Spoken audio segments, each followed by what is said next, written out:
So I'm here today because I promised a while ago, maybe about a week or two ago, that I would tell this story. My friend Sarah commented on one of my posts on Instagram. She wanted to know the backstory behind one of my Instagram posts. And I said that it was a very long story and I couldn't get into it at the moment because it's super long, it's difficult to type out, it's just too much, and I would just make a video at some point and post it on there. So here I am. But first of all, before we get started on that, can we take a second to appreciate my earrings, my new earrings? Alright, you see those? I got these in Japan recently and I love them. They're like little planets. If I was a cat, I think I would really have a lot of fun with these earrings. Or my kindergarten students from when I was working in Korea. Oh, I miss them. Anyway, okay, so to my story. This was New Year's Eve 2015, right? So it was carrying over to the year 2015. And I'll try to make this story quick, but it is a long story. So I was on my own and I wanted to go party at this street. I think it was just called Bar Street. Like that's the tourist name for it, Bar Street or something like that. I really wanted to go out there, but I didn't want to go by myself. Not really because I don't like to be by myself, but rather for safety reasons. Because I travel by myself a lot, and that's not an issue. The issue is for safety reasons, for safety purposes, I didn't want to go out into that party in a what I knew was going to be a big crowd. In a foreign country where I don't speak the language, and I didn't want it to be a situation where nobody knew where I was. And this is an important safety tip for everybody out there, guys and girls, men, women, children, everybody, right? Don't go somewhere without letting somebody know where you are. I'm 36 years old and I still tell my sister, actually, my sister Nancy, holla. I always tell my sister Nancy when I'm going anywhere, if I'm flying somewhere, I send her my itinerary, my ticket information, my flight information in case of any sort of emergency. She has all my information. So always let somebody know, even if I'm meeting up with friends or if I'm going out with like a guy that I met, right? And if I'm going out for like the first couple times or whatever, I send my sister a message, hey, by the way, I'm meeting up with this person. This is the person's name. Here's where we're meeting. This is what we're going to be doing. My sister knows everything, just in case. So, important safety tip. Seriously. I was staying at a hostel in Siem, and downstairs on the ground level of this hostel, they had a big restaurant and a swimming pool and a bar and all sorts of really cool stuff, right? So I decided to go downstairs and just mingle with people, right? And there were a couple of really long tables, like kind of like those tables that you see at like feasts, and like if you watch Game of Thrones, I'm a huge Game of Thrones geek. So you see those long feast tables where like 40 people can be sitting there. They had a couple of those really long tables and then some of the smaller tables also. So it looked like a lot of these people had just met, and I just decided to just dive right in there and join the conversation, right? I sat down and I started just kind of listening to what people were saying and trying to kind of insert myself into the conversation. Out of nowhere, this one guy who I wasn't talking to, who I don't think was talking to anyone either. I think he was just kind of sitting there, just kind of like gauging the group, you know, just kind of listening to everybody, whatever. He was sitting kind of across from me, right? And he says, "Do you believe in God?" And I was like, that came out of nowhere, right? He just very, very clearly, he was like, "Do you believe in God?" And I didn't know whether he was gonna be like pro or con. Not that it matters, but I was like, I'm not sure where you're going with this, man. So I said, and I'm Christian. So I said, yeah, I do. Well, why would you? Okay, so he's con. So we ended up having this long conversation. He was very, very anti-religion, anti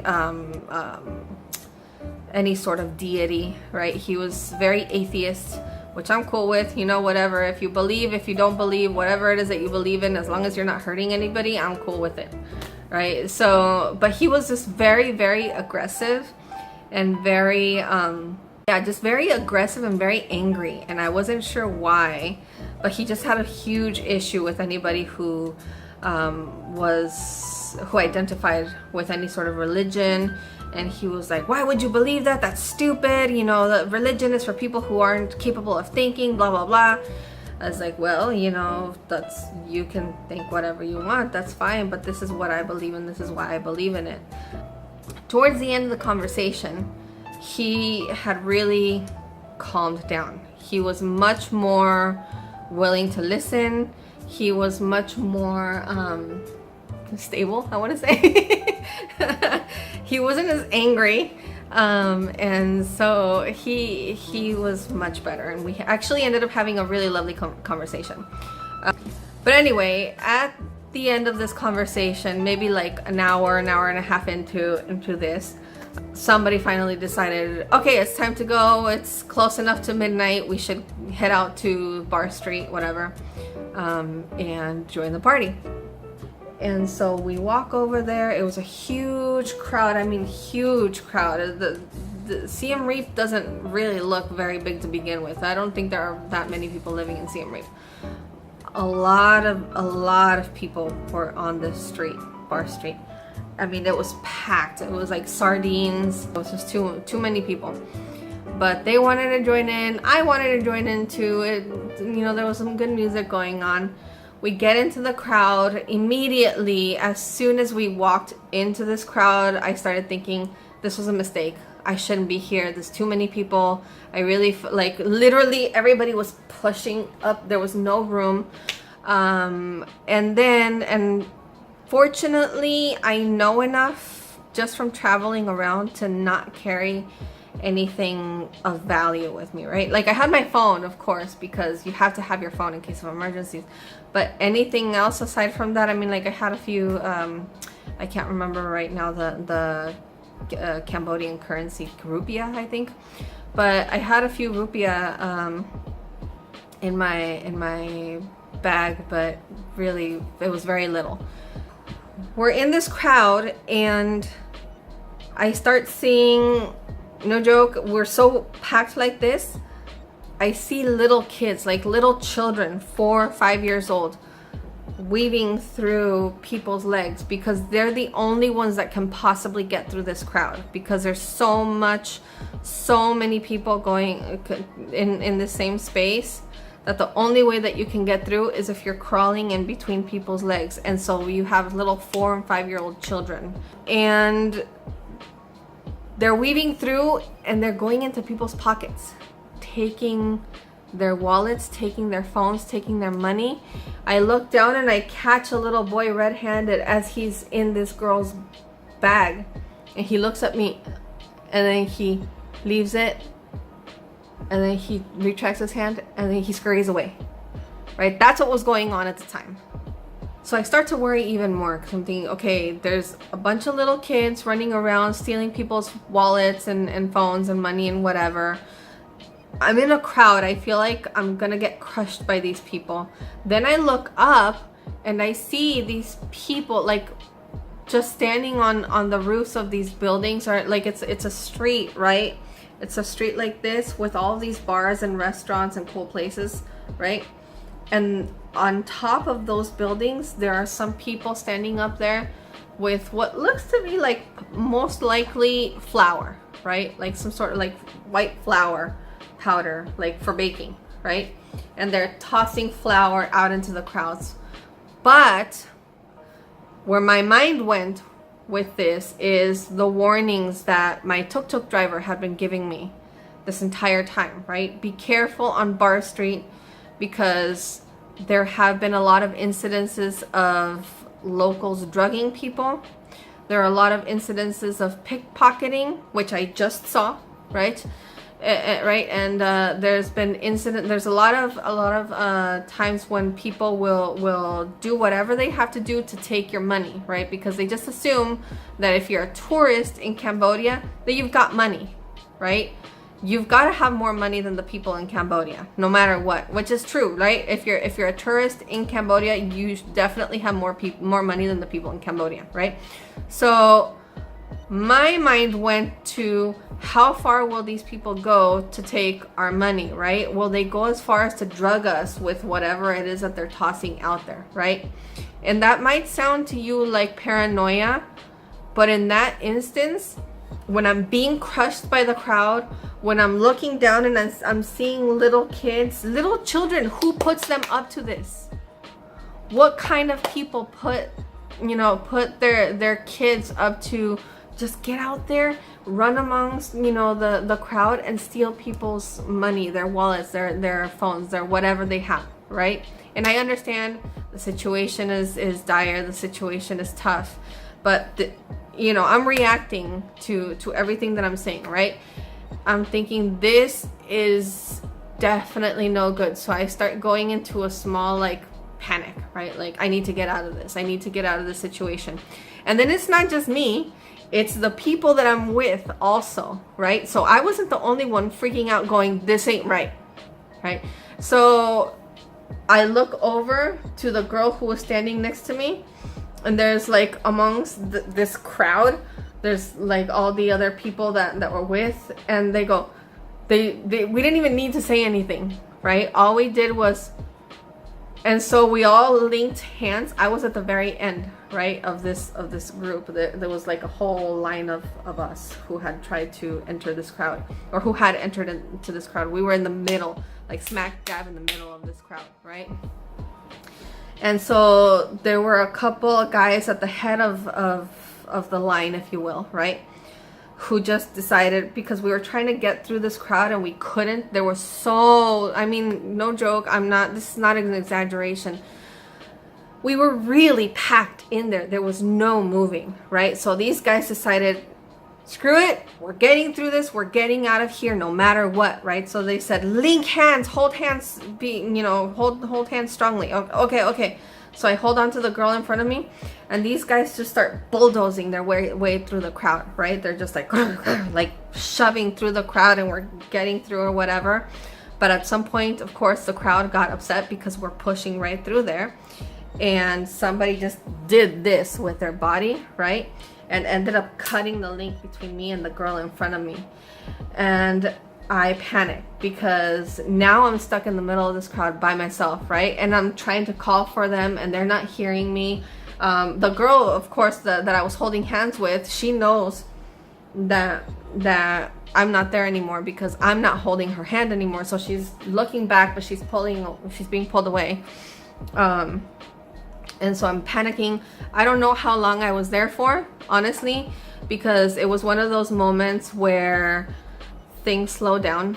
You see that in the movies, and you probably had those situations before when you're in a situation where there's danger or whatever. It's like everything goes into slow motion, and you're seeing and you're experiencing everything very slowly. You're really hyper analyzing everything that's happening, that's going on around you, right?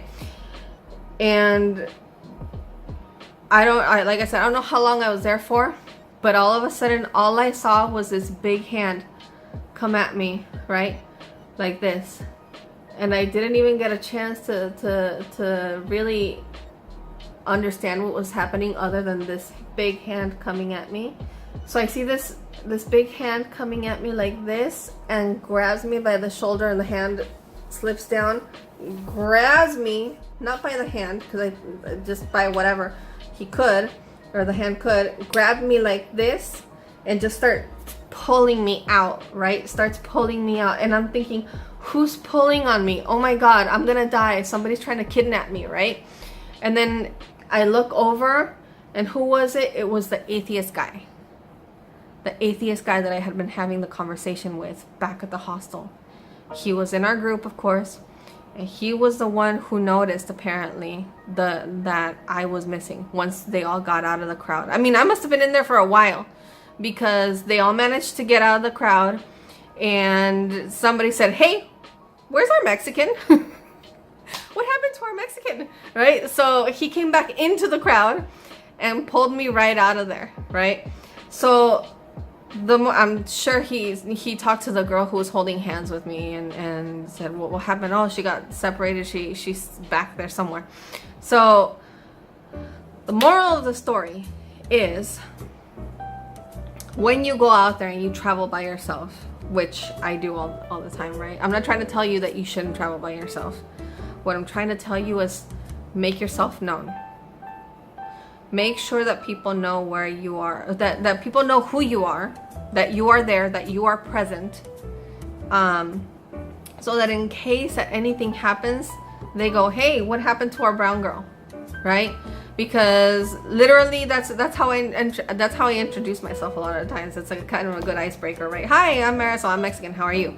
Right? Because when I'm traveling, there aren't a lot of us, right? There's a lot of white people who are traveling, not a lot of brown people, and not a lot of Mexicans or Mexican Americans. There are actually, I've noticed there are a lot more Mexicans from Mexico than Mexican Americans out there traveling in the world, right? So when I introduce myself, a lot of times I tend to just be like, hi, how are you? I'm Marisol, I'm Mexican.